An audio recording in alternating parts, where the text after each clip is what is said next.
أعوذ بالله من الشيطان الرجيم بسم الله الرحمن الرحيم السلام عليكم ورحمة الله وبركاته amanyi dogozi nze Ibrahim Mukasa ino josinzira okubanga otulaba nkwanirizaako eyakategatako wakadde kano era nga wotulabira wano tusinzidde Busoga region mu district emanyiddwa nga Jinja district tukyalidde ku mwami amanyiddwa nga Nabbi Joshua owa church ya Nuwa oba kanisa ya Nuwa tugenda kutunulira ensonga nyingi nnyo ebbanga ttono nnyo emabegaawo n'abaleetera ku mboozi y'omuvubuka amanyiddwa nga Ajja Desire era nga Ajja Desire ono ye yavaako emberebezi yonna etutuusizza wano olunaku olwaleero yonna gyosinzira okubanga olulaba nkutegeeza nti tugenda kubanga tutunuulira akawonvu n'obubbo bwa church eno oba ekkanisa eno era nga twagala kumanya omwami amanyiddwa nga Isanga Frederick Nankoola eyavuddeko obuzibu bwonna obuleetedde church eno okubanga teva mu mawulire ensangi zino ayingira atya church eno ajegatako atya era obuvunaanyizibwa bwe mu church eno buliki bubadde ki era ani yamodeininga oba ani yamutuuzaako ku bukulembeze buno era tumanye n'ensonga mpitirivu nnyo amawulire ag'essanyu agaliko okubeera nti omu ku bafounder member ba church eno akyali mulamu waali wano era gwe tulinayo olunaku olwaleero omuganda agamba nti enkuyege zikyamukubira enduulu agenda kubanga atuyisa mu buweereza bwe ng'omuntu atuyisa mu ntandiko ya church eno ne weetuusa olunaku olwaleero n'obutabanguko obwagudde mu church eno nabo abeere nga abutunnyonnyola nkutegeeza nti tugoberera ensonga okuviira ddala ku ground oba ku grassroot ne tukutuusaako ensonga negyosinzira okubanga otulaba nkutegeeza nti tuli powered by Sozo Property Consultants abasangibwa ekireka awo ku Kamuli Road we basangibwa nga bagula ebintu ebya office ebyomumaka saloon restaurant amataka mamotoka nga kotete n'amayumba era nga bano bo okuba bukubi kifaananyi kyekyo kyotunda n'okibaweereza ku Facebook omukutu gwabwe guli Sozo Property Consultants UG SOZO Property Consultants UG n'ogenda wali mu messenger n'obaweereza ekifaananyi kyekyo kyotunda ne mutandikiraawo tebagaba check tebasuubiza tebannyonnyola waayo kyolina omutima mulungi bakuwe sente zikukolere ebirala osobola okuba n'ekintu nga kiri waka naye nga tekikugasa nnyo as such ate ng'olina obwetaavu bw'essente weekwate Sozo Property Consultants UG mzeeyi nkwanirizaako zena eddoboozi nti empologoma wewuguma King of the jungle kisaka kinyeenya aliri mu kisaka byonna binyeenya esebo ninze omusaadha omutandisi w'enjiri namunkaire ow'emyaka emibitirivu nzaalibwa mwaka wa 1918 okwetebwa kwange nayitibwa kansoke n'obuzaire wange obuzaire wange nzaalibwa bulamugi eyo kikoba nti mu kwetebwa kwange nayeterwa mu bulamugi enjiri eno ayambuulira enjiri okutegeezebwa nti nze nafuna obulokozi nga ndina omusaadha wa Katonda Nabbi Kigata omutume omubaka eyatumibwa paka Kenya yabuulira enjiri paka Kenya paka mu Uganda twasembezebwa omusaadha wa Katonda yatwaniriza twabuulirwa enjiri n'alokoka omwaka ogwa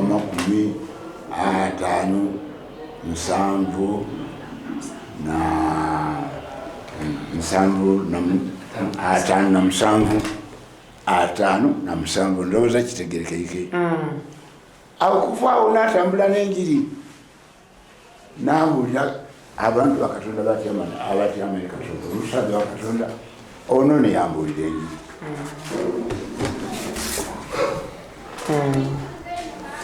ayetebwa Elifaazi Kigata ensi emwindi kakwatireko muzeeyi ensi emwindi amawanga gamwindi mpata edi musaadha ono Munankoola ono yabuulira enjiri nga va Kenya paka mu Uganda muno ono ne yatutuukako ebulamugi mu Busoga mu ikaliro twena twafuna obulokozi nga abulokozi abubaka nga muva musaada ono Reverend oba Nabbi Kigata Elifazi okuva ku lunaku ng'olwo musaada wa Katonda azza n'atambula nga nfunye obulamu bwo nga nfunye enjiri eyo nagitambula bulungi mu mwaka ogwo gwene ogwa 57 najja n'enjiri mu maaso nga ndikubuulira abantu nayogera ku bulungi bwa Katonda abantu bategeereka kubanga okusooka kwene nze omusaada n'alimanyiwa mu kitundu ekyetebwa Bulamu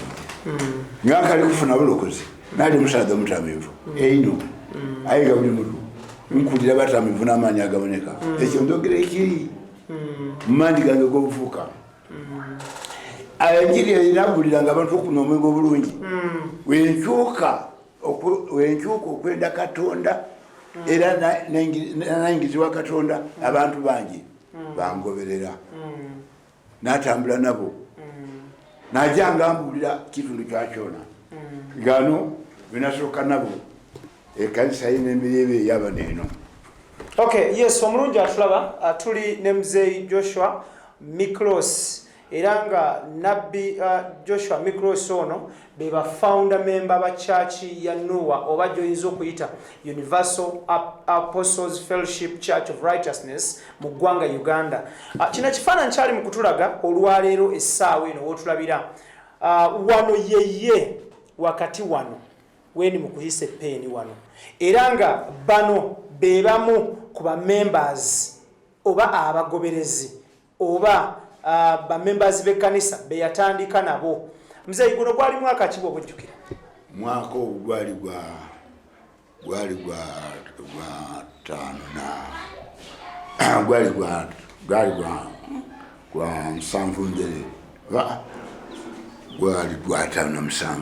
1957. Okay. Okay. So abamu ku bamemba bano bwatandikana nabo ng'oggyeko gwe nti oli mulamu wakyaliwo abalamu abalala? Gazira kutwala ku buno bwali obuto buno abali abatono abali kwaira abandi bafu abandi bakaire ndi mukaire banange bawa bona. Okay. Wano mwaliwa Kirama agali ekidukizo. That is Kaliro district. Yeah. Wano we mwali a church we yatandikira. Thank you so much. Yes, omulungi atulaba okutegeeza tuli ne Muzeeyi Nabbi Joshua Miklos era nga gwe tuli naye olunaku olwaleero atuyisaamuko mu kawonvu n'aka church eno emanyiddwa nga Universal Apostles Fellowship Church of Righteousness abasinga gye mmanyi nga ekkanisa ya Noah. Bwe kiri Muzeeyi? Bwe kiri. Okay, aho obadde okyatunnyonnyola taata.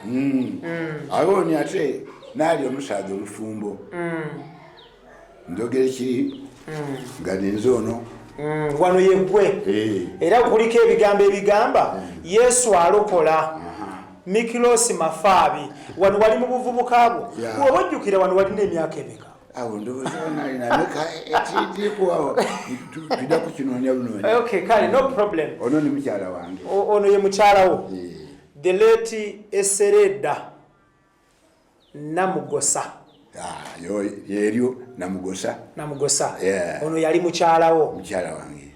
Okay. Omukama Katonda amwe ekyomulo eky'emirembe. Amen. Mukyala wo watandika naye kanisa eno? Mwali naye? Twali naye. That is very good. Okay. Tunazaala. Nga temunazaala. Bato. Okay. Mukyala wo ono abatula abalegadde okumanya yaziikibwawa? Yaziikibwa Kirama.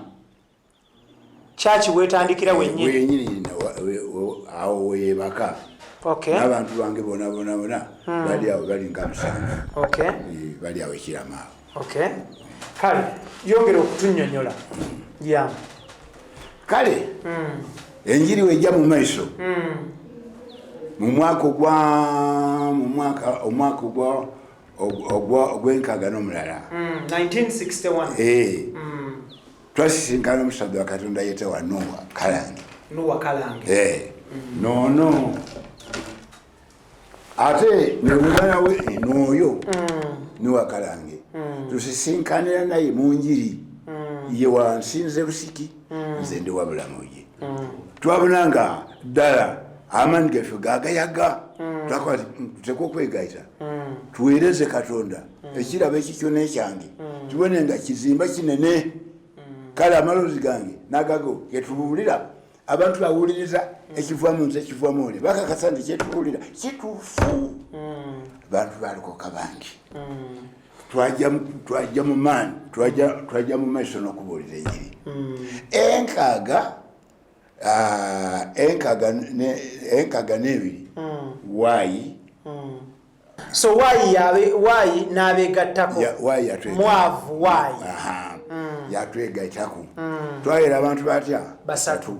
Okay, katini nnyo muzeeyi komamu kaawo katini abatulaba abalungi muzeeyi ono gwe tuli naye ekyaki eno bagitandika abantu basatu. Kwaliko omwami ono ekifaananyi kyenkutte amanyiddwa nga Prophet Nuwa Ntende Kalange. Owokusatu ye mwavu waayi ayogerwako yemboozi gye mwawulira nti yafa n'ateebwa kyekifaananyi ekyo ky'oli mu kulaba muzeeyi Joshua Mikiros ng'ali ne waayi era nga waayi y'oyo gw'olaba ow'envi omweru. Waayi yafa n'aterekebwa mu ggwanika Mulago okumala ebbanga ddene era nga entabwe muzeeyi agenda gitunnyonnyola lwaki waayi bamutereka muzeeyi in fact ekyawaayi tukigirewo ddala kati lwaki waayi ono bamutereka nnyo mu ggwanika Mulago mperaano ensonga yali nti waayi ng'afiire abalenzi bano bali batandise okwonooneka ekikwanga kibatali kwenda nekintu ekyetebwa nti fawunda abantu abakulu bayinza okubanga kubanga tukajja amase okobyo oti kino tukitolerera kyawaayi kiveewo kasitoleri eti omusaadha wa Katonda gaava mu nsi batubikira ayo omulenzi yaloba omulenzi nga nalina obuvunanyizibwa mpano ngayingira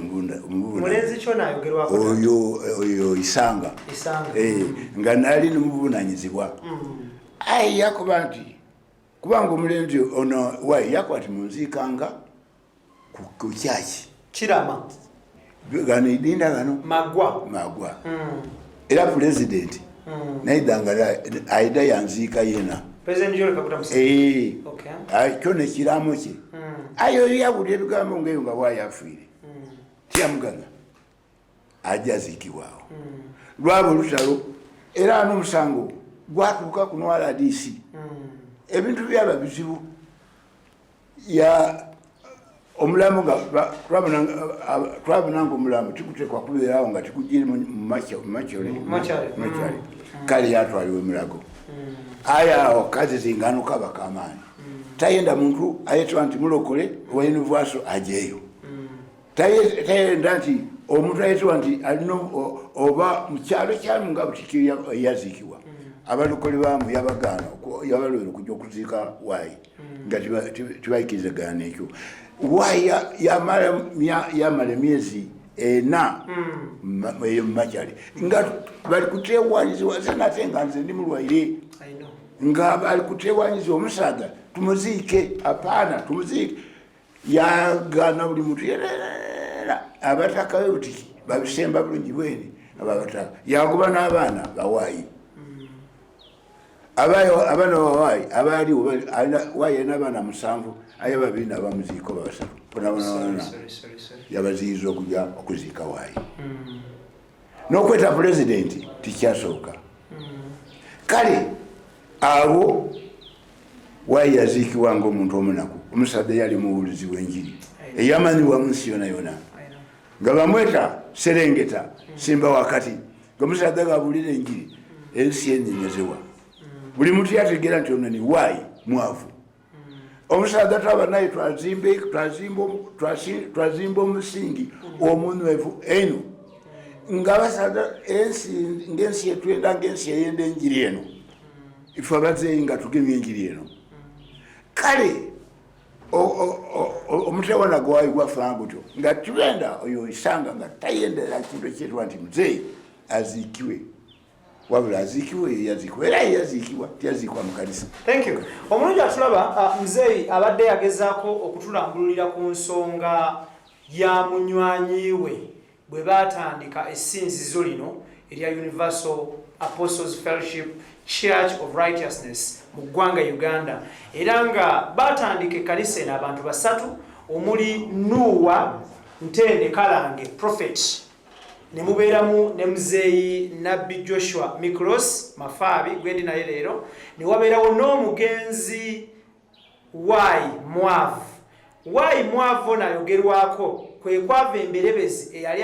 ey'amaanyi ennyo wakati w'abantu b'ejjinja ne famire nga kwotadde n'ensi yonna, nga yeebuuza nti omuntu mu kategori eyo oba mu kiti eryo oba mu ttuluba eryo aterekebwa atya mu ggwanika emulago mu bbanga ery'emyezi 4 gy'obeera talina bantu be, gy'obeera teyali wa buvunaanyizibwa. Era nga muzeeyi atunyonyedde mu bigambo bye nti kalumanyo era oyo yenna okutereka omugenzi Mwavu Wai mu ggwanika ebbanga eyo yonna yava ku Isanga Fred Nankoola, era nga yaliko obuzibu bwa kkanisa eno yonna bwetuuseeko olunaku olwaleero. Just okuzaako katini nnyo ku kifaananyi kino, omwami ono Nuwa yazaalibwa ng'ennaku z'omwezi 14 omwezi ogw'omunaana omwaka gwa 1933, n'afa ng'ennaku z'omwezi 6 omwezi ogwokutaano omwaka 1998, era nga yaziikibwa ku church wanijjinja mu tawuni, ekifo ekimanyiddwa nga Maggwa. So kakati muzeeyi Nuwa ensonga ze nga tuziwunzise, obadde okyatulagaawo ebifaananyi ebirala. Yesebo kale naawe awo tuli kutuuka mpirano kujja kuzimba ekiddukizo. Twabona nga tumaze okuwera abantu abasatu, kabi twayongerwa kuno wokuna ayetebwa Beseri Gabula yalokoka mwaka gwa 67 gwataano na 7 nkaaga oyo Beseri yatwegaita kutwaba abantu batya bana bafaunda. Twatandikani okujja okulijestinga ekibiina mu bufuzi mu gavumenti nga kibeerenga gavumenti ekimanyi nti recognized, so ne mugende mu registering. Thank you. Awo twaba nga tuli mu bumu, ate awo nga tuyeze twalandise erina lyetebwa International Fellowship for Christ. Erinnya lyali litya? International Fellowship for Christ. International Fellowship for Christ. Okay. Tukiwandisa mwaka nkaaga na isatu 1963. Okay. Twatambula n'omusingi ogwo nga tugaita abantu nga tunyweza abantu mu bwakabaka bwa Katonda, okubanyweza Katonda, nga tukola ekintu ekisanyusa abantu baki, ekisendasenda abantu okwenda Katonda. Twanyweza enjiri eno, twatambula buli muntu nga nga mukwera ndisa okwo twafaanana nti tuteekwa okwewaayo tubulire enjiri. Titwalina bazungu, twewaayo okulima, okwekunga twenkana. Awoni omulimu gwa Katonda gwajja bulungi bwene. Twajja mu maiso ekkanisa gatandika okuwera. Twakola ekintu ekisanyusa abantu. Gavumenti nga tugenda twasanyusa gavumenti baliraanwa baffe, ate ife nga titulasosoze. Buli muntu nga tumusembeza nga titufaana omwana waffe oyo ali ku essaawa yaleero eno. Twabulira abantu okwendagana, ekkanisa ng'erimu omuntu mulala kyonka, ekirobozo kyonna kyonka twayembanga n'olwemba nti obumu banange obumu obumu bwe butugata tutukuvu obumu banange obumu bwe butugata n'obumu n'obutugaita. Aye nga buli muntu agemye ku mwenda, buli muntu ekkanisa y'abanongi, ekkanisa yagemensi yona tutandika okubuulira enjiri buli bantu wona Mukama nga ekyetwoga abantu nga bakiikiriza. nga bannaffe abalokole abandi nga babanyamanyuma kwanza abalokole bona emusingiza abalokole okutuuka batuuka nga nze ndi mulokole erimu Pentecost, gospel,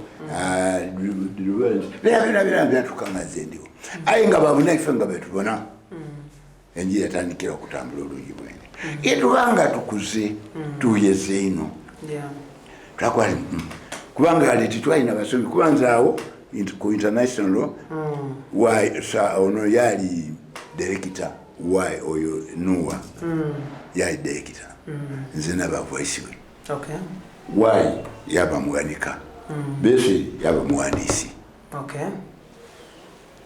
kale awo twavanga tukola tutyo twabanga tuyeze twakwati tuteekwa okuba nga essaawa eno abantu tuweze tulimu n'abantu abategeevu ekikola nti abasomi twene tuba n'abasomi mu kanisa ng'eno abeegezi tubakola nti kanisa eno y'abantu bategeevu abanadiguli kale twakola nti tukyuse constitution semateeka tukyuse semateeka twakyusa semateeka twakuba twatandika okutambula okubagalala nga twegagana amagezi tituwanirize nti universal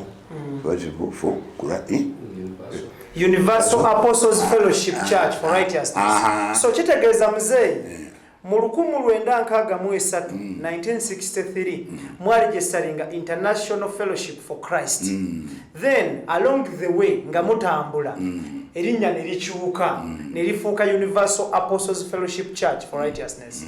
Genda maaso nkutegeeza kale awoni ukabi nga tumaze okuwandiisa kino kyetuva tukola nti aye plan ife afaunda kumpitu batyo aye ino plan tukobe tukukakasa iwe Nuwa niwo obefaunda omukulu waife ne mumulonda twamulonda Nuwa kalange ono ayogerwako ne mumulonda abakulire mwenna abefaunda nze mweririre kale awo etwalondera nze mwire wayayirire oko besere yaliro aye ngono founder tava mu kifo musana obwire aye ngekyo tikitegeeza nti tituli bafounder tulatwena wabula atukulire atajaga ntuwona wona nze bantako obubulizi musaza nga ndije okusamayiga n'enjiri n'abuuka nayo abantu basema ati anaawo naawo waye na bamutako gwenjiri tutyo buli mutunga ekirabo nga wekiri ekanisa yagazibwa twatandika nokuta eyo university twatandika okutama abayaka nokutaaku waayo okuba director aye Nuwa bawo ngwe founder kuwaayi twataaku omusaza yete wa sosi yalokoka luvannyuma 72 1972 oyo waayi ono sosi sosi pitatuone twakola nti ono mpera n'omukulu yena tumugaiteko ono amyuke waayi abe voice we kuba director oba nkobe nti founder tikubaku nti ono voice we mbeti abeera bwomu abamulala twavaawo twajanga tukuza ebirabo tukuza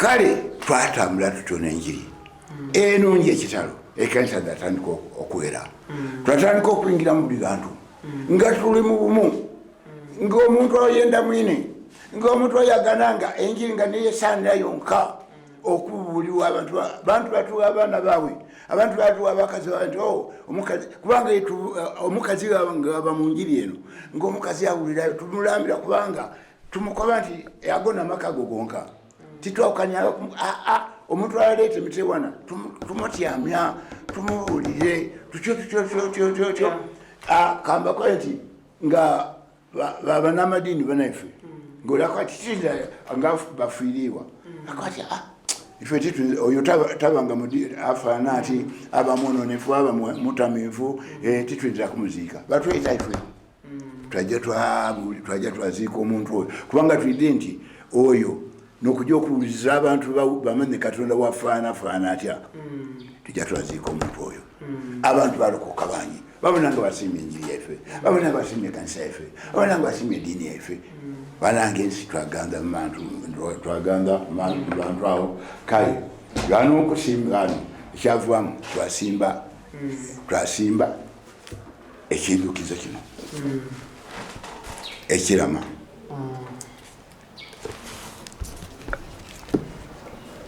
Twakisimba ndowooza enamba kiri mu 2006 26 ennaku z'omwezi 9 omwezi ogw'omusanvu omwaka 2006 omubiri agulumire kirama.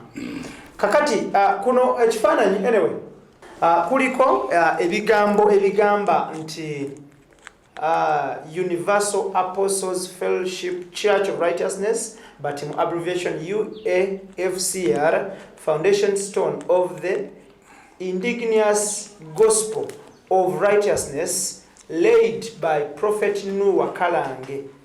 Ng'ennaku z'omwezi 12 omwezi ogwokuna omwaka 1967. So bano wansi be bani muzeeyi because gwe gwayimiridde wano mu white. Bano be bani nabo ba members bano. Okay. Bano ba member. Kati omwami abakaabya akayirigomba aliwa wana abo nazirawo. Wali wano. Alimu. Yono mu blaka. Uno wali. Okay. So guno omukolo guno gwali kwa njula ba members bemukola nabo mu church mu mitendere egy'enjawulo. Kuliko owabavubuka, kuliko owabakyala, kuliko owabasomi, kuliko owaba abaana ab'obuwala n'abantu ab'enjawulo. Okay, kyekifaananyi kino kye muli mu kulaba essaawa eno. Kakati muzeeyi nga tuvuddeyo eno abatulaba bali agadde okumanya omulungi alaba eno gyosizira okubanga olulaba tuli ne mwami Nabbi Joshua Miklos era nga y'omu ku ba founder member b'enzikiriza ya Noah oba ekyaki ya Noah mu luzungu gy'oyinza okuyita Universal Apostles Fellowship Church of Righteousness era nga headquarter eri Jinja olwo amatabi ne gabuna Uganda yonna bwe kiri. Thank you. Era nga ejjinja wano basinziira maggwa mu wano nga wakava ku bridge ejjinja ng'oyingira mu tawuni y'ejjinja we basinziira era nga we wali ekitebe ekikulu wabula nga ate mu mbeera eriwo olwaleero lwaki tuzze okukyalira muzeeyi ono gwe yakategatako akadde kano abadde tagoberera mboozi eno. Waliwo emberebezi, waliwo obutakkaanya, waliwo okusika omuguwa nti omu ku gwe baordainga oba gwe batuuzaako ku bukulembeze oba ku bwannabbi amanyiddwa nga Isanga Frederick Nankola yakutte ekkanisa n'agyeddiza n'agifuula personal property n'agifuula eyiye era ng'ali mu kukoleramu ebintu bingi nnyo ebyawukana ne ssemateeka wa church eno. Tuli powered by Sozo Property Consultants abasangibwa ekireka awo nga ku Kamuli Road meters 15 zokka bagula ebikozeeko ebya office ebyawaka ebya saloon restaurant ne hotels nga kwotadde amataka mamotoka n'amayumba. Ebintu bino oyinza okuba wakiguze leero ng'olaba oyagala kukyejjako era lwaleero obukuba bukubi kifaananyi n'okibaweereza ku Facebook ogendayo typinga mu Sozo SOZO Property Consultants UG then awo mutandikirawo baweereza ekifaananyi mutandikirawo. Muzeeyi omwami amanyiddwa nga Isanga Fred Nankola yeegatta atya ku kkanisa eno? Oyo mwana wange ebisaa byatuuka ayitibwa Nankola yali muganda wange ino taata wa Isanga yamuzaala twali bamukwano tiri wa kika kyabwe aye gwali omukwano gusinga n'ekika. Omusaadde okufa yansigira abaana n'abakulekera ng'omukuza. Thank you. Kale n'otambula n'omwana ono bulungi n'abalala bwe batyo ng'abaana emisango ebibawo bandeta mu maka agamakulu era n'essaawa eno nkawulirwayo kale ono n'amugema n'atambula naye yasoma yamaliza okusoma bonabona nga essaawa etuse nga ekkanisa egaziye ng'omugibwene eyo namulonda okuba omukulu w'abalenzi wabavuka nga yakulira abayuthi mu kkanisa yayitibwa Dawudi. Twalonderawo omusaadha yayitibwa Kyaye Tabingwa okuba omukulu w'abafumbo. Kyaye weekaliro twalonderawo maama waffe mukyala Katende okuba omukulu w'abakazi abakyala. Twavaawo twalonderawo omuwala ayitibwa nti Besi Kasega akulembere abagala ngoyo babeeta Sayuni abaana b'obugala nga babeeta kibiina ky'Abasayuni. Balonderawo omusaadha twalonderawo gundi Kawongolo oyo nga n'omukulu w'abasomi. Twalonderawo omwembi oyo nga tumweta Kerubi. Anti Kerubi kiri mu byawandiikibwa mu Bayibuli nti Sitaani yali Kerubi abeekako weyayonoona bamusula ku nsi kale yali nga nabudaabuda Katonda oyo yaba Kerubi asanyusa Katonda yaba ni Basoga Dawudi Basoga. Twalonderawo nani undi munkobere kuyo ondi twalonderawo oli nga n'omukulu w'abanamwandu abo bafiirirwa atambula nga yewumba yabatulako enako nti be oyo balo yagiire wenayo oli kujja yabatulako enako yabeegesa okulima yabeegesa okwekolera bwenkabonka bategemera abantu yabanga ne liberty oyo nga tumweta nti mugole bali mpano bafiirwa abo bakazi ba Katonda. Kale ebyo tumala okwikizaga ebintu ng'ebyo Fred Sanga yampulira yaba mwana wange ino yetujja tutyo yafuna omukazi oyo mukazi mwene neyebuulira enjiri oyo mwene neyagibuulira nga asomera mu kanisa mukiremu asomera egindi eno eridada abalalu Butabika nga yasomera ni mukazi we nga basomera mukiremu Butabika eyo nga basomera. Kale yayagala omukazi yamubuulira kale yaidala kwati munanga omukazi huo nalokoikale kuza ayo omukazi wuwo mutwale muzeyi kati ninyo tukuzeeko kemabega taata wa Fred Isanga yamukukwasa n'omukuza.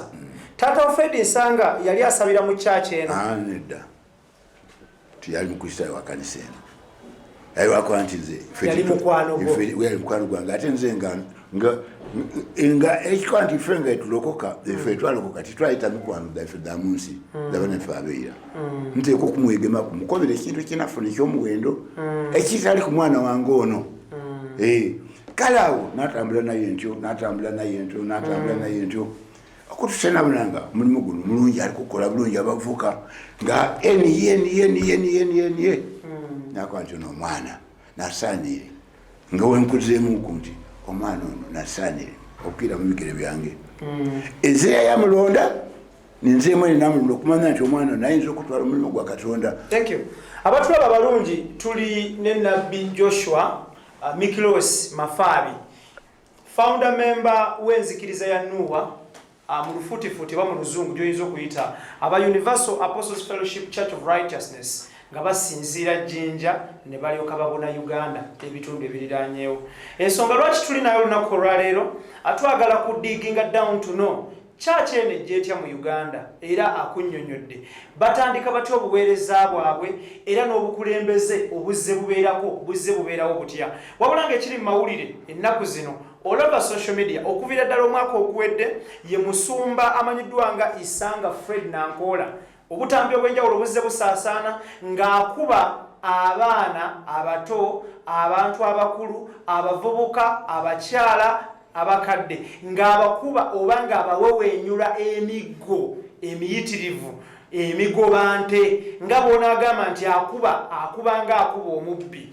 One of the victims amanyiddwa nga Ajja Desire twalina esabbiiti ewedde n'atunyumiza engeri gye yatulugunyizibwa okutuusibwa ku buvune nti weewaawo yagwaku kabenje gye buvuddeko naye ate okutulugunyizibwa kuno kwe yayitamu juzi kwattusa ebintu bye yayitamu ebyokkabenje nti bw'ogwa n'omenyeko omukono guno ne guyunga n'oddamu n'okola ate oli bwakukuba aba akuzze mu buvune so yembeera eriwo. Tulina muzeeyi atuyisaamu mpola mpola ekikwatagana ne records azitubuulire wannewali waba asobezaamu mu records tomunenya reason being nti yazaalibwa mu 1918 1918 honestly speaking fe abamu ku ffe ne bataata baffe baali tebannazaalibwa ne bamaama baffe baali tebannazaalibwa so bw'aba asobodde okutuwaako records zaasobodde olunaku olwaleero let's be appreciative tubeere real and genuine tusiime because olaba ow'emyaka 2 yeerabira olwo w'emyaka 10 oba 9 oba 8 muzeeyi njagala tutunuulire maama omukadde jjajja mukyalawo Katonda amuwumuze mirembe mukyalawo yafa abataba baali agadde okumanya isanga omulonda oba omwodeneyinga you ordained him n'omuteeka ku bukulu bwa church eno prophet nafuka prophet mu baana ababo gwe tewalinayo mwana gwe wali osobola kulonda kubeera mukulembeze wa church eno anga tikisoboka kubanga kuno kuweereza Katonda tewali bufuzi bwansikirana. Thank you. Okay. Kalawo namutongoza namutakunteba abantu baloba lwaki abantu bagana tiamanyanga kibaloba kumbe oba muzeeyi Katonda yali ayita mu bantu bano tikwolonda mukyama wawakanya Katonda nawakanya ate nga tibamwenda ate nze nga bampuliriramu kyendogera nikyo kubanga okufa kwa Nuwa ninze namusikira ninze naira mu kifo ekyo kyaba yalimu mwetulondere akakiiko kano kaleni awo abantu kubanga Nuwa okufa tietaawo nti ninze naliwe ninze nakuleeta oba ninze oba tukyokyo twali nako nti banange tukuba akalulu kwabakulu tuli bangi elders in the church tukuba akalulu nani nasikira anatutwaza maiso nani bakuba akalulu ogwo mwezi bati tulonzeriwe kairwa omwezi ogwokubiri akitonzeriwe omwezi ogwokusatu basi naikiriza twatambula n'omukono twatambula n'omulimu ogwo mu maiso bankakasa nga kyendogera bakikiriza nga buli kyenkoba bakikola kale yenataawo omulenzi ono bayikiriza aye nga tinikyo oyo Solosi Mpyana yetwatideekita yalobera irala bayenda n'okukubagana n'ebikonde nako nti bereka omwana ono wange ndidi wafaana abo badawudi baine ngakati tutali omuntu omubi nankati mukulembezi waife atusoze sente atuiba ku sente atunagaku abo yali abba sente aye nga tikidi aye nga ali mu kibiina ekyabadawudi kale awo nga bankola nako nti bemuwayiriza omwana nga tisalirawo mangu ago omusango zimpulire kale omwana oyo yajjanga akulankulana atyo okutusabunaona webayikiriza omwana n'omutuuza ku ntebe nti ayi nkutyamya ku ntebe nakulamulanga nakuwanga magezi ati kale twayikirizagana ekyo abantu bamwikiriza twajja mumaiso omwana ajja mumaiso okumala emyaka akaseera kano kati ngaatandika okukyuka.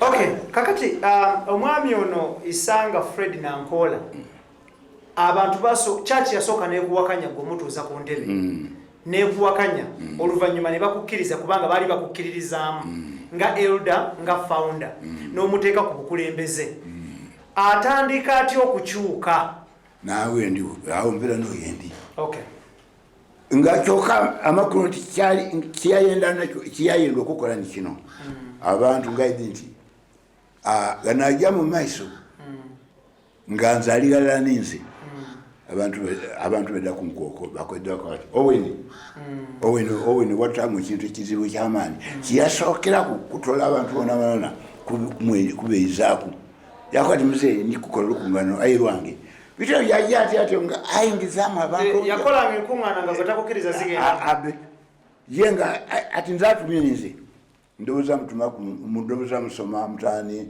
wa Bisolomu mutaani wa Daudi yena bwe yafaana atyo ngono wafaana kubanga Ebisolomu kiyakolanga okujja okukiika yenga najja nakiikirawo baba we okujja okubulira abantu yenga najja baba abagenyi baida yena ayogera ono yena bwe yali afaana atyo mu maaso gange nga kinandyogere yayogera timuwakane yavonga agambe emitima d'abantu abatali nga tebamwenda beyawulira nga ali kunkolawo bi bale bona bakwati omusaadha ono niyatukako omuntu ono leka ffe kiwikiriza ono yeyatukoba nitumwikirize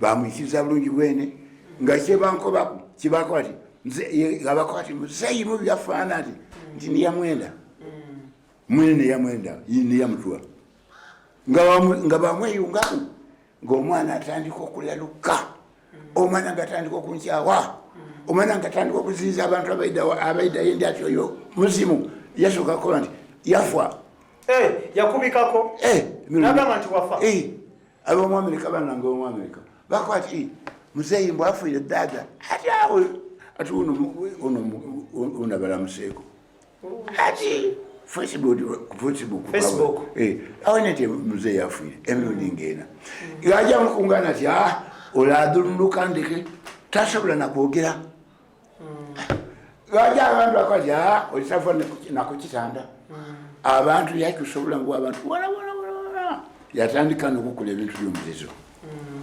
eyabona nga abantu amaze okumwikiriza yatyama yatebenkera ani yatandika okubafuga yasooka yajja anonya emizimu yajja Mombasa yanonyayo emizimu yadda yakobera abantu ati ampirano nva Mombasa nva wentruse mu maadhi ngemye feri najja iyo mu Nandagati nagwa mu maadhi nagemayo natwala emizimu mengi magini ngebyabyogerera mu kanisa kale muzeeyi muteekateeka yamwe nga mutandika ekkanisa eno mwalimu okweyambisa amaanyi ag'enjawulo ife nife tulina oyinza okugoba emizimu ate oli aleese emizimu ate mwe mwali mugoba mizimu ati nze mpatobona enkyusibwa naku bakola akabaga bamukolera akabaga ak'emizimu okugijja mu maaso banga ndituuse kale naditugadde ndi oba ndigyeko nado ndituze ndifuluma kuruya yatandike omwana okukyusa omutima gwe yafuna omwoyo ogutabanga mu nsi omwoyo gwesanga mutabani wange tigusaanira kwa mu nsi mubi banange katonda yena baba yakwati natonda iki kino omulungi atulaba tuli ne Nabbi Joshua Miklos Mafabi era nga ye founder member ba kanisa ya Nuwa oba Universal Apostles Fellowship Church of Righteousness basinzira Jinja. Church eno bagitandika abaami basatu okuli abagenzi babiri kati omugenzi asooka Nuwa era nga kivula church normally abantu bagita church ya Nuwa owokubiri ye mwami mwavu onono nga bambiye kyemanye nti n'omwoyo gwe wansi eyo gyali si musanyufu nti omwami ono ayogerwako Isanga Fred yateekawo amaanyi omulambo gwe ne gubeera mu ggwanika emulago okumala ebbanga lya myezi 4 nga bakontana wawe balina okumuziika ate ng'eddaame oba ekiramu kye yakola yali yalaama nti aziikibwanga ku maggwa awali ekkanisa ate ono bwe yakwata obukulembeze bwe yakwata enkasi n'agamba nti bagende bamuziike teyava wano so ne basika omuguwa era ng'omu ku bafounder member waali wano mulamu gwe tuli mu kwogera naye yali mu position entuufu okunnyonnyola ekyaki eno mu ggwanga Uganda n'ebitundu ebyetooloddewo era nga wotulabira wano kugamba tuli powered by Sozo Property Consultants abasangibwa ekireka ku Kamuli Road meters 15 zokka kyotunda nga kya office, kyotunda nga kya mu nnyumba, kyotunda nga kya restaurant, kyotunda nga kya bbaala bakyaniriza nga kiri mu good shape, good condition. Totunda kumala gejjako naye tunda ng'oyagala. Bakubira essimu gye tujja okuba nga tukusomera mu maaso awo, naye nga ku Facebook osobola okubanoonya ku Sozo, spelling eri SOZO Property Consultants UG, ye Facebook page yaabwe. Kuba ekifaananyi kyekyo kyotunda, ttaka, motoka, nnyumba, baweereze bakuddemu instantly. Tebawola, tebagaba kyeke, tebasuubiza, tebawandagano ntulizi kuwa luli. Akadde ako ovaawo ne ssente zo. Muzeeyi, ekisookera ddala mwali mukontana n'emizimu, mukuba emizimu. Bwe bumu ku bulombolombo bw'enzikiriza eno ne church eno, ye n'aleeta emizimu okuva e Mombasa, yagijja mu nnyanja ne bamukolera embaga. N'okujja n'okuva e Nigeria, yanoonya eno n'okujja eno Zanzibar. Nayo n'ajjayo emizimu. Kale emizimu damutabulira yabaawo atyo. Omwana yatandika okukyusa ekkanisa. Ekkanisa yakwati mpano nze amaanyi ge ninago. Ninze Katonda. Yeeyitako Katonda? Ninze Katonda, musinze ninze. Yatandika n'okukuba abantu emiiko. Awo nyine bwe tulaga muzeeyi, kukukuba kibooko zino empitirivu nti twawulidde nti yagula loole y'emiggo Fuso namba n'agitwala ku church ne bagiteeka emmanju eyo nga alina time watuuka nga yakukuba bukubi kibooko abaana ab'obuwala, abaana abalenzi. Kino kyalimu mu nteekateeka yemmwe ey'okugunjula abantu nga mukuba abantu kibooko? Titukubanga ku muntu kibooko, wabula okukuba omuntu ekibooko babanga bali kunnanukula ebintu nga bino. Ife twabonanga mwana ayeetewa nti mwana ayonoine, yali okukangalirwa omwana yozaala waka. Oba twegaza nti omwana we yayonoine ati muleete gano. Tikukuba muntu mukulu, ngono akuba omuntu amusinga obukulu, obwenvu w'empaata amugalamiza yamwokya kibbo. Era biri ku katambi. Omusaga akubya abantu bakato yamagani okubba aiva owe sente ntrodi kaya kuongera kuti ogaire bukali butano pano nenda oyongere kuno kabiri dosasiri kayongerako nenda bukaire 50.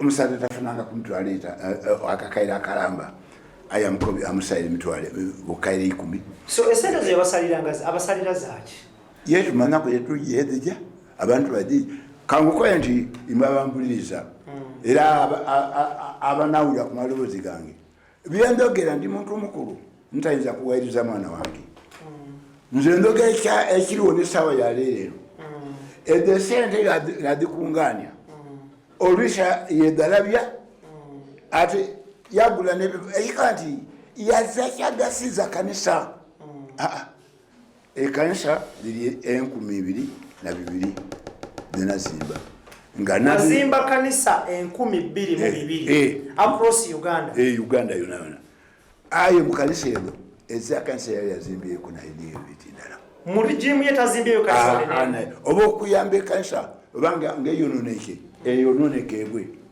iba obulesente mu kanisa dayenda akugoba oli mononi oli ku mizimu oli mugini atu wayogera omwana yifulu kuba ekintu ekindi tayogere ye asinga government amaani bwayo ate ni Katonda ate noyo mubiri omuzungu amwetandi omwana mubiri ye no mubiri mwana wa Katonda ye ita first born wa Katonda kati Yesu nabera second wayogera atu iranga no kusaba sabati na bulina lya Yesu tugoba bulina lya Nabii Daudi tugobe mizimu yakyusa n'endayira ya church nti mu linnya lya Nabii Daudi ate nga ensega mu linnya lya Yesu omwana wa Katonda omulamu. Ekyo wekiri niba batambula bajja bakebera makanisa mudakuya ezalwemba lutendeza Katonda babulatendeza Nabii Daudi buli lwemba olufuluma Nabii Daudi lwemba olufuluma yavaawo banange enaku yangema omulimu gwe nakolera emyaka emingi enaku yangema nabona abana bakatonda nga bali kubona abana bakubwa emigo nabona abana tituukeyo nabitaba banetegekera okuntola mu nsi ate musaza nkalimbona kikiyinza okwiririra nakonti nguli bino nguli bituuse nga nviire mu nsi nalwakubona ebyo nalira maziga. Omulungi atulaba tuline Muzeeyi Joshua Mikros Mafabe, founder member wa church ya Noah. Atuyisaamuko gyenvudde wa church eno n'ebizibu ebyetobwese mu church eno of late ensangi zino. Tuli powered by Sozo Property Consultants abasangibwa Kireka meters 150 kuva ku kuba Kamuli Road Kireka oyambuka mu Katini Nyobooti ojja okubanga obasanga ku mukono gwo ogwa ddyo ng'oyambuka. Gendayo obaguze kyolina kyonna ofune sente zo mu mutima mulungi gweyagale. Muzeeyi njagala tutunuulire wewabeerera mu buyinza obw'okuddukanya church eno walina abakuumi bameka? Tyalina mukuumi yena wadde owakasaale wadde ow'omuggo wadde ow'emmundu tyalina mukuumi kati onajjawo abakuumi abamwetoolodde kubanga security gyalina abyokwerinda abamwetoolodde bangi nnyo abajjawa nsobi yalinayo kusobya kwali tusobya musaada ali kunaga abantu sente yabatundisa abibanda byawe balikukola nti ekibanda kya be tunde ekibanda kyo ogule ekibanda mu igulu.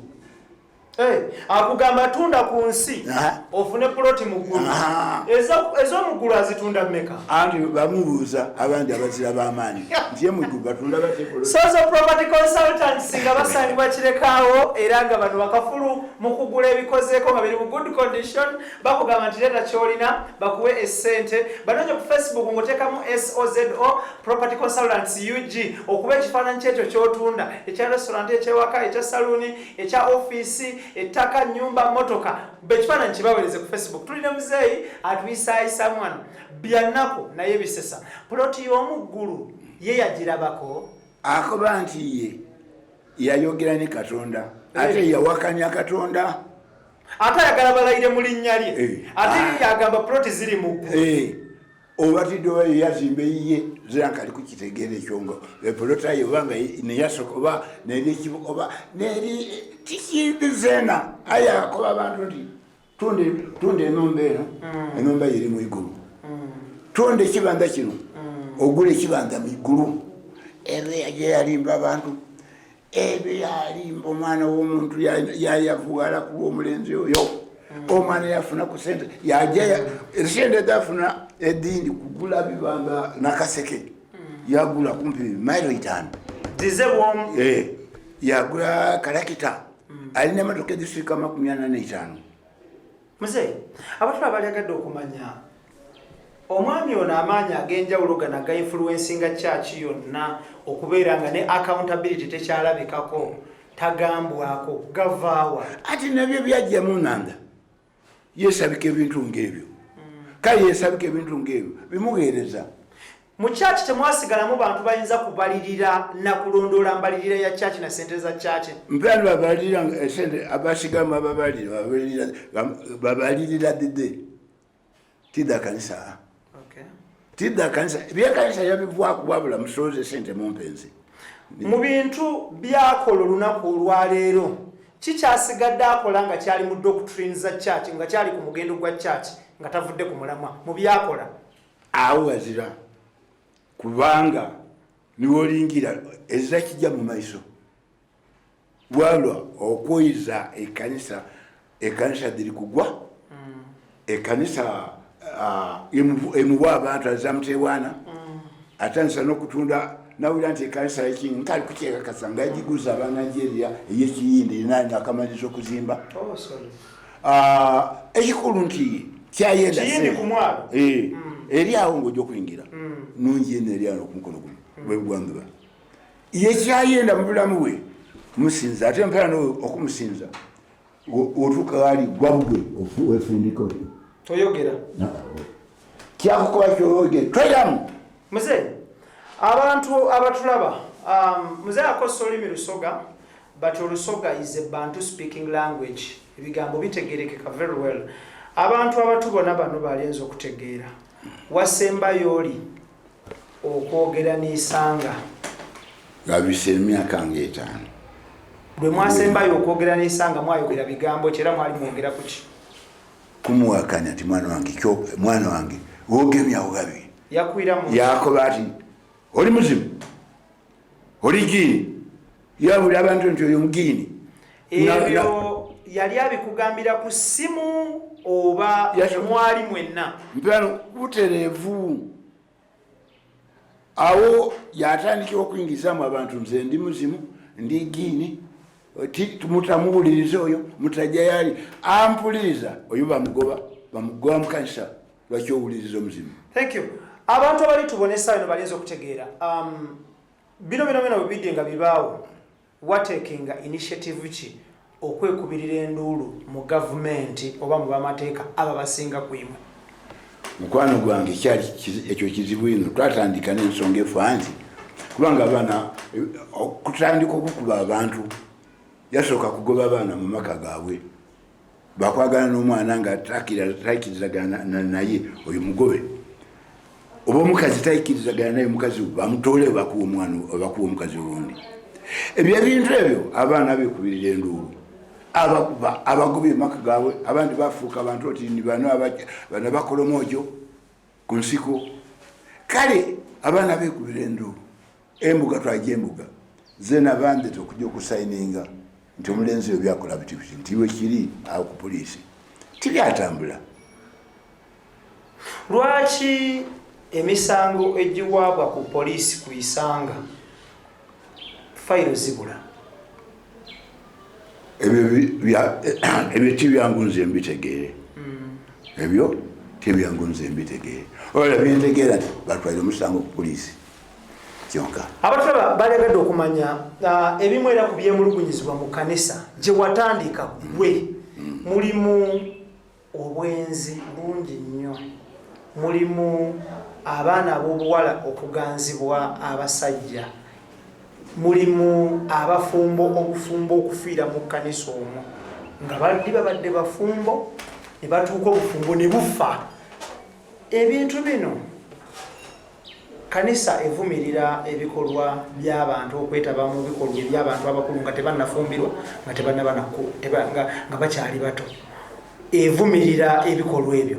Lwaki ate mu kanisa eyammwe mwe bisinga ku mulembe gwa isanga? Ati nekyo ekyogerwa nti ye mpano nga weyafuna obuyinza okweyita Katonda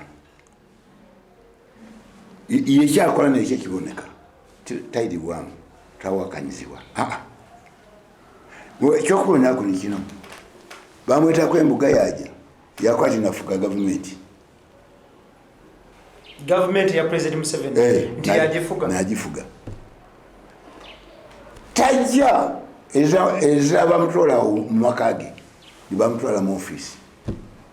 Kale oyo obuyinza bwe nabyo nabamusembera bonabona yabakyusa bamunonereza byakola byona byona babisiima kikola nti bamuwagira ate kankube n'ekindi yalonda yabavuka nga 7 bali Bible mu mulembe gwa Nuwa ogw'amataba nti abasajja ab'amaanyi banefuli abakolanga ebyamaanyi ebyamagere yena yalonda abo 7 bagema omwana w'omuntu bamunyiga bati mu ibbanga bamutyankira bamusula ku luya b'amaanyi yavaawo yayambula abaana b'obugala.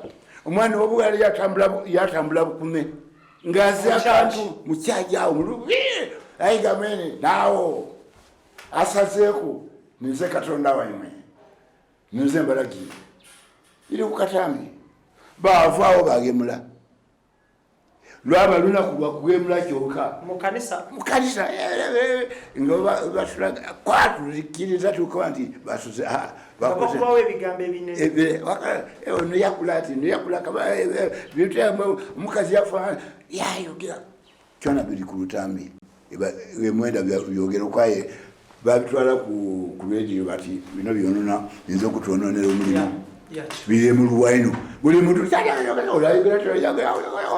kanisa. Muze waliwo ebimu ku byempulidde nga nzija nga ngezako okunganya information kugwe nti n'okutuusa kati we tukusangidde tokkirizibwa kulinnya ku kanisa osabira wa ndi gano wange gano yembera no yintuka okanisa tibandita ekyekubonerako nafiirirwa noduzi omwana woyo ntwale waffe kirama eri ettaka lyange lyampewa nankoola mwaka ataano ettaka eryo liryo si lya kanisa liryo ggwe aye natusenga yabalaire entegeka mutamwekiza kuziikawo nagali maama nagali mukazi wange nagali mwanyaze nagali baba waabo awo wabadde ogenze kutwala kuziika muzzukulu kyabaire kizibu ino lwakuba engoma ekyomukisa omulungi abantu abaidde nga batakulumukako engoma eyo eyetwa ekuba ngaaliwo ekizibu ekyetwanga mujje sagala galamidde sagala galamidde eyekubwa ojja kukola mirimu aye ali engoma abasogayo beeta omukidi egamba abantu nti waliwo obuzibu waliwo ebizibu oba muntu yetuse oba bayisa omuntu eyo abantu abo yebakubye abantu bavuire balumukira mbira ti nani yetuse nani yese nani bayisani kwagana ti mikrosi afabe alikuleta anti balamoji mikrosi ni alikuleta mwizukulu we kuiza kumuzikano Jese tumutaka tutaka ya atuandike barua nze mwene taka nize mbandike barua olulimi lwayogera olwo lwe bayita olulamoji lwa district ye Kaliro ne ku ludda luli bwe kuti Kaliro bagikutula ku Kamuli district era nga nayo yetongola kati district lulimi olwayogera so me kitu yakako aye okutuka kigwiro mu kitundu ki ati eyo mikolo simbo alikuleta mwizukulu kulika tufuti twikira ngoma tu baleta mulevuga tu balabataka bakati eta kalidi abakulika mu mwizukulu we lyanyu kobo birie mumuli kumuseza katunda ayekero mwizukulu muri babibino nga bayira kulwirwange bati waisiradi erubula moje notutola kumusazano oneyo yataisanga azaliwa alina chicha kolera balamoji bayumba watulete mitewane jamani kubanga abo twekuya amakunti odio mkwano gombo musanse ale ati ano omushoka kusanyusiri iki akolere kyabalamoji atukolere ki atakana kukunyaga kuitakali oleka kuzikama abantu oleka kuzikama omufogolete amagomba gali amagombe musanvu baba nga bali kulirwange kale ekireta ekyo ki tinikozeewo kyoba ndowooza ki kale nga ebeyonka kikukakasa nti singa bambonaku singa ningira abantu bayinza okukola ekintu bakola kubanga bataako enkesi singa bambona bantu gumbule aye ndi n'obukumi bw'amaanyi bwababoda banenda muyinda munomunamuna omulungi atulaba omwami ono byanyonyola ensi we yatuuka omuyimbi omu yayimba oluyimba nti beefuula gwowonya eggere yali kusambya omwami ayogerwako taata ono bajjajja ye yamukuza n'amuteekerateekera ensi wabula yeefuulidde mu kitingambazi kati byakola ate biri on the contrary okusinziira omwami ono engeri gye yamuleramu era nga eyamukwata n'amutuuza ku ntebe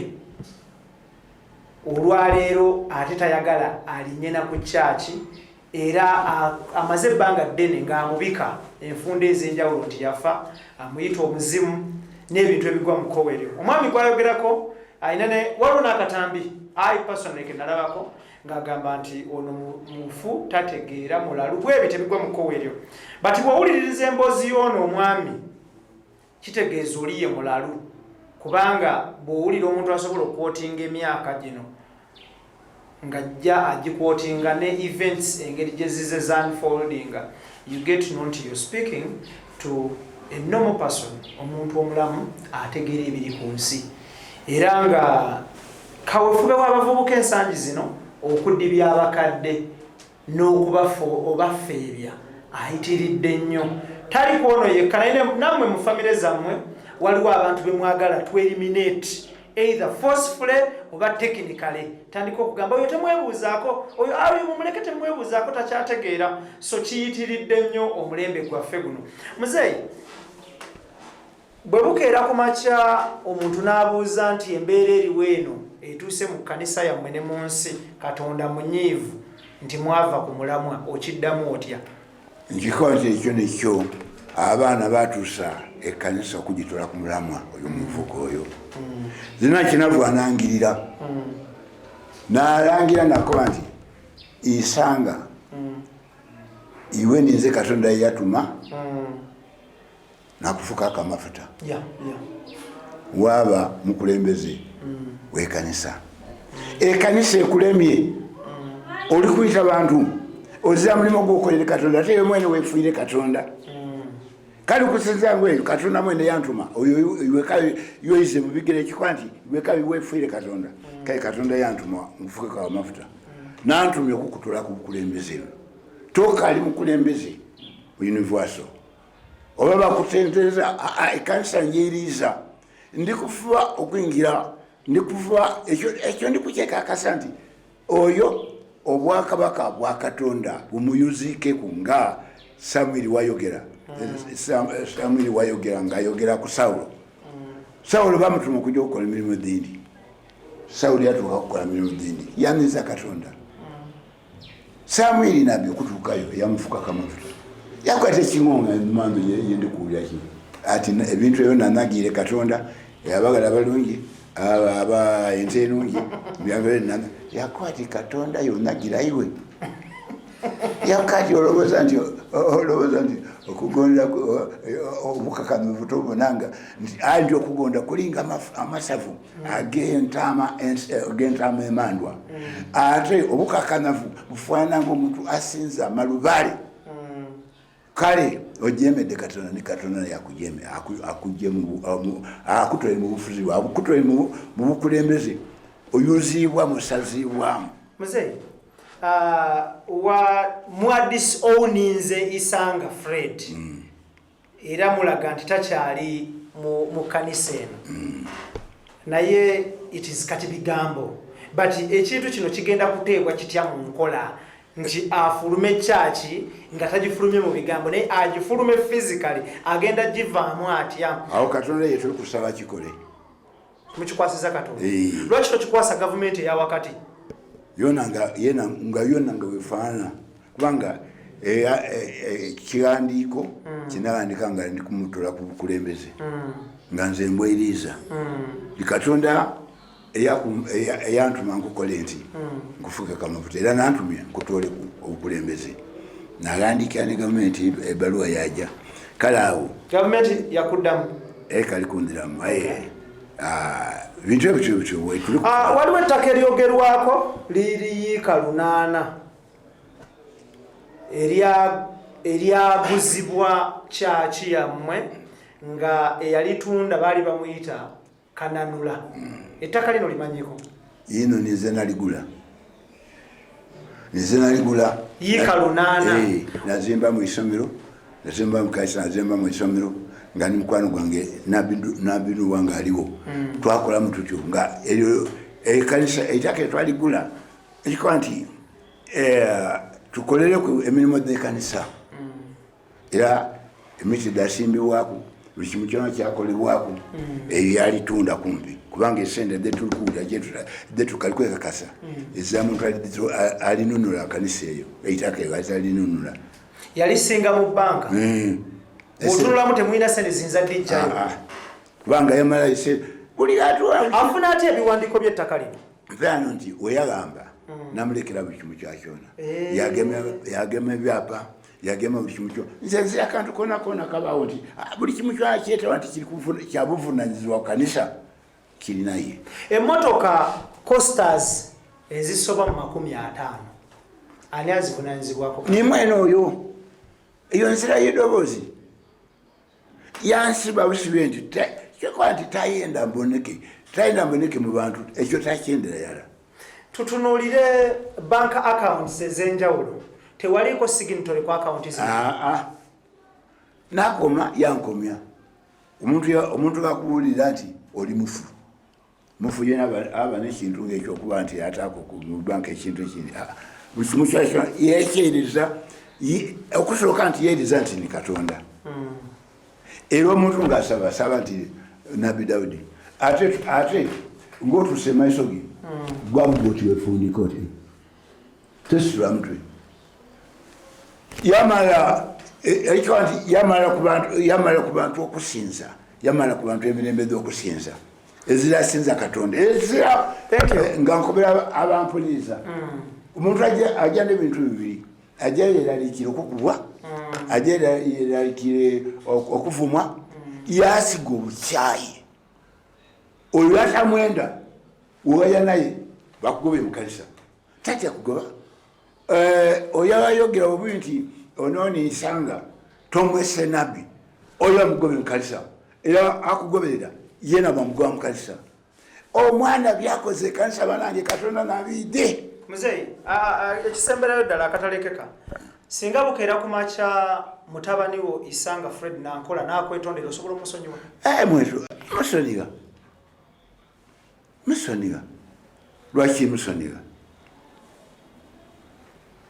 byakola tabidde ayenda kwekuza ye mukwano gwange abampuliriza lowooza ezira muntu eyayereza Katonda yekuza okusinga Katonda okuva wano edinda wano kutuuka Mayuge bamupangikiza eno neba etalikopota yabisa mu ibanga kilomita 30 agira munane sente dada aditula mu kanisa okuva kutuuka lekaliro agira munane yasulayo sente imeka ebintu yagula emotoka amakundi yagula emotoka eno bagyeta batya etambula nga kadenge alinayo nene ya president yena alinayo yaba nabagerekezi emotoka alina 40 yatambula nga mulagalamirire. Tulina abakulembeze mu Busoga region. Abakulembeze namba 3 wa Uganda owekitiibwa Right Honorable Speaker wa Parliament y'eggwanga Uganda ava Busoga. Tulinayo Honorable Chivejinja, tulinayo Honorable Balieku, tulinayo Honorable bangi Namyangu, tulina Honorable bangi.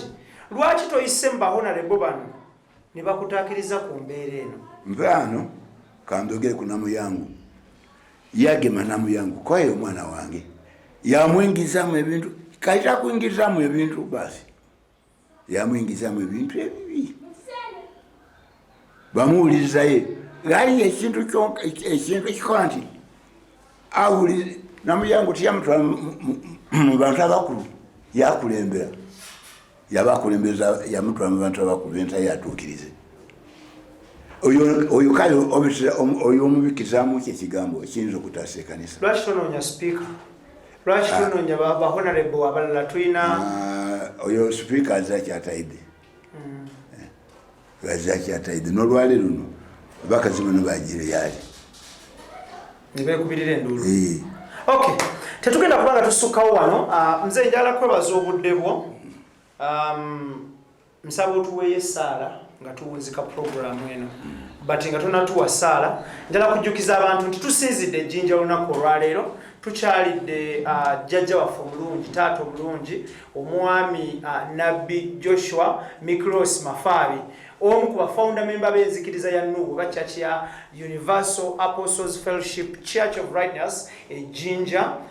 Ettabi ekkulu lisinziira jjinja ne baleka babuna ensi yonna Uganda, era nga mu tenyuwaye oba mu bukulembeze bwe yaleka azimbye church 12,200 nga yazizimbye mu maanyi, mu kukkiriza, mu kwagala, mu mutima mulungi. Era nga omwami ono yatandika ne banne basatu okuli omugenzi Nuwa, okuli n'omugenzi Mwavu Waayi bwe batandika enzikiriza eno mu 1960, naye nga ye yalokoka mu 1957. Yazaalibwa 1918 mbyogedde mutufu wabyo.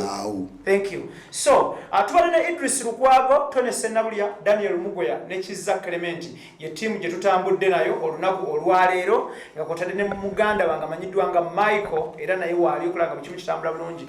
Then abasozo property consultancy be batupawalinga okulaba nga tukutuuzaako amawulire amekusifu mu mazima gaabyo mu butuufu bwago ate nga temuli wadde akantu konna. Ibrahim Mukasa gemanya gange njala kwebaza mzeeyi olina obubaka obusembayo? Ninabo. Obubaka obusembayo ni buno okutegeera ng'omwana tategeera nakutegeera.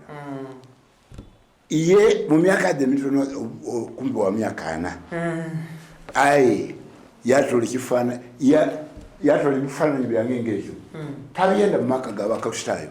Ebifaananyi ebyange babyokya ebifaananyi byo byonna buli kanisa efayaga yefuula yefawonda neyasooka mu njiri yatoola ono sosipita tuwone oyo mpira no direkita omutwe oyo ow'oluvannyuma oyo yamufuula ekintu ekindi oyo yenda yabanga nifawonda yatoola omulenzi owundi ali eyo wabusiki beta Kasangu mufa banangi bakyusa n'amaino ku kidukizo bagandika ku awo mukama to awo baganda bange tonanga omwana atawiike da muntu w'emyaka 10 gatyo iye w'emyaka 40 nze ndi wa myaka 12 kyondogera nga kyakakafu yaba atafawunda ow'emyaka 4 enjiri etandise mwaka 57 yaba atafawunda